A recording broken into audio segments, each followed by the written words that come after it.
Welcome to Joe's Random Reviews. I'm Joe, and today we're at the local RV dealership, and we're going to be looking at some RVs, but we're going to be talking about 5 things that you need to know before we buy an RV. What is the best RV for you?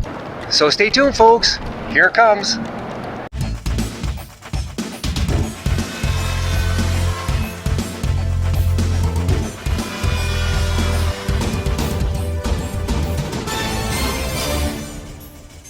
And the first thing is, don't buy an RV. And what do I mean by that? I mean, don't just buy an RV, make sure it's something that you really want. If it's not something that you've thought about, you don't want to buy an RV on the whim.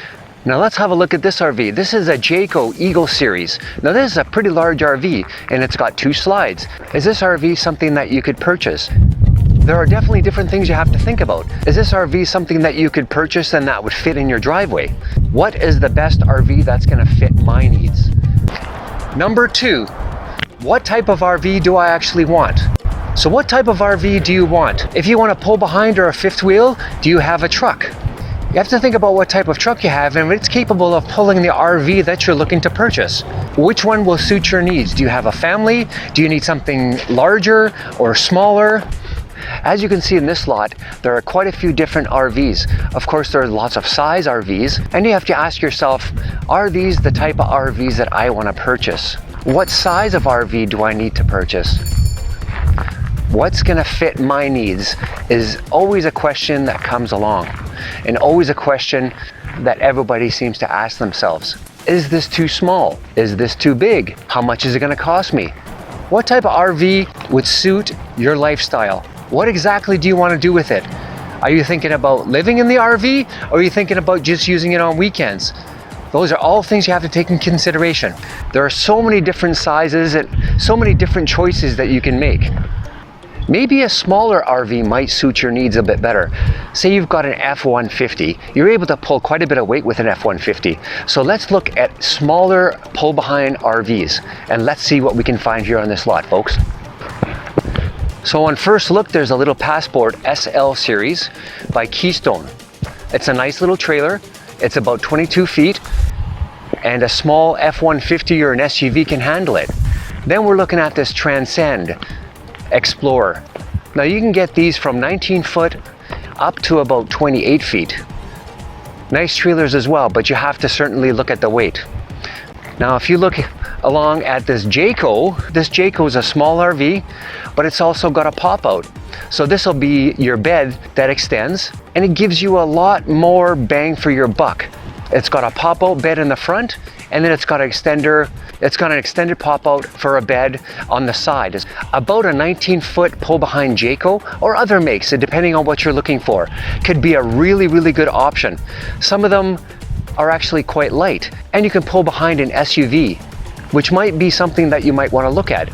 As we walk along this lot, we can see that there's a Passport SL Series, which actually is a really nice little RV as well. Keystone makes these SL Series RVs, which are actually quite light, and there's the ultralights that they make as well, because they want the option of being able to sell to different people and with different trucks and SUVs that they have to pull with. What's going to suit your needs best?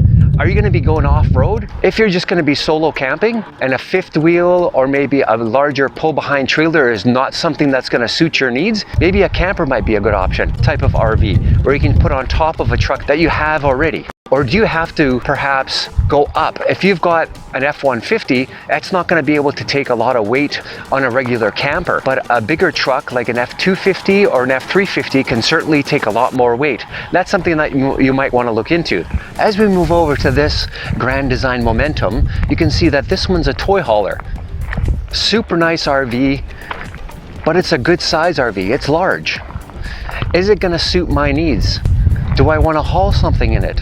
What do I want to haul it with? Do I actually need a toy hauler? Number 3 now, folks. What is your budget? How much money do I have to spend on it?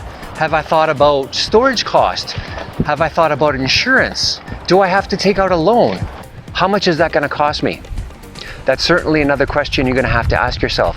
Do I have the budget to purchase a large toy hauler or a large 5th wheel RV in general and be able to tow it? If it suits your needs, is it still going to be too big? Because you can definitely go too big, because you can go bigger or you can go smaller. It's best to put pen to paper on how much money you actually have to purchase. And number 4, do your research. And when I say do your research, I mean, have you done your homework? Have you looked online to see what's actually for sale? If it's a camper that you're looking for to put on top of your truck, what type of camper? Does it fit your budget? Which is, of course, another concern that we talked about already. If you're looking for an RV pull behind or a fifth wheel, you have to look at the budget. Do your research. You have to consider the RV that you're looking for and meeting your budget. You don't want to end up in a situation where you can't afford the RV and then you have to sell it and then perhaps take a loss. That's probably not the best idea. So make sure you keep it within your budget and you can afford it. So with your budget is a purchase plan. How are you going to pay for it? Do you have the cash? Do you have to take out a loan? It's all things you're going to have to consider. Number 5 tip, the last and the most important, follow your gut.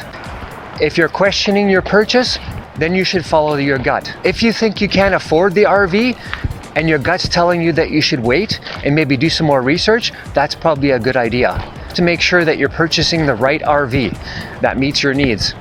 You don't want to just willy-nilly buy an RV and then get stuck with the payments, and then it goes back to budget, and then it goes back to making the poor decision. So make the right decision by following your gut. Come up with some more plans. I know there's more things that you could be looking for, and there's a lot more tips out there for sure, and it goes back to number 4 by do your research. Look at other people, talk to people, go look at an RV. If you're able to test drive an RV, that might be a great idea. If you're deciding on purchasing a motorhome, then test driving that particular RV is very important because you want to be comfortable with it. It might be too big. It might be something that you're looking at. It might look great and smaller in an RV show, but as soon as you get it on the road, all of a sudden, this thing is gigantic. So you have to be comfortable with your RV. So make sure and test drive your RV before you purchase. You wouldn't buy a car or a truck without test driving it. If you're buying a motorhome, then make sure and test drive it. So thank you for joining me today, folks, on Joe's Random Reviews. Comment in the comments below and tell me what you think of these tips. Can you add to the list of tips?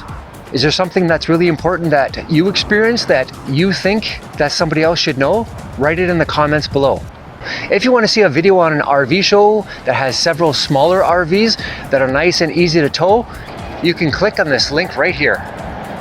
If you enjoyed this video, please give it a thumbs up and take the time to subscribe and ring that bell so you can be notified when the next video comes out. Thank you, and we'll see you on the next one.